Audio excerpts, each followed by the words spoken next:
باپ کا میری امت سے تعلق نہیں ہے، میں انہیں امتی نہیں مانتا، اگرچہ وہ کہتے ہیں لا الہ الا اللہ، اگرچہ وہ پڑھتے ہیں محمد رسول اللہ، لیکن میرا ان کے ساتھ ناطا نہیں ہے۔ کون؟ سرکار فرماتے ہیں المسلم من سلم المسلمون من لسانہ و یدہ، ایک وہ انسان جس کی زبان اور ہاتھ سے دوسرا محفوظ نہیں ہے۔ اگر کسی کی زبان سے اور ہاتھ سے دوسرا محفوظ نہیں ہے تو اس کا میری امتی کہلانے کا حقدار، یہ میرا امتی نہیں ہے۔ اور دوسرا سرکار فرماتے ہیں من غش فلیس منا، اور جو ملاوٹ کرتا ہے اس کا بھی مجھ سے تعلق نہیں ہے۔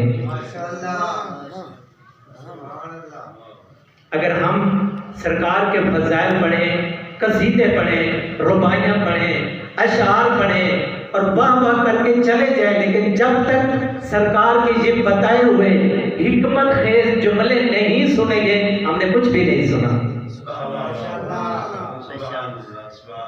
سرکار فرماتے ہیں من غش فلیس منا۔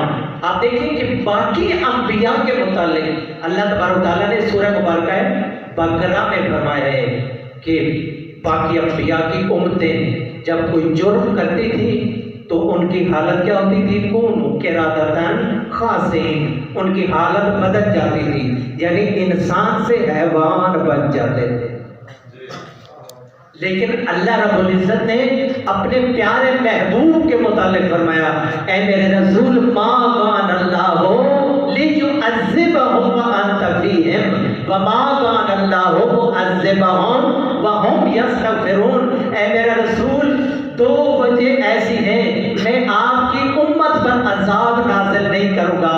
پہلی وجہ کیا ہے؟ کیونکہ آپ اس امت کے اندر موجود ہیں، آپ کو میں نے بنایا ہے رحمت للعالمین، اور جب تک آپ کا وجود موجود ہے اس امت پہ عذاب۔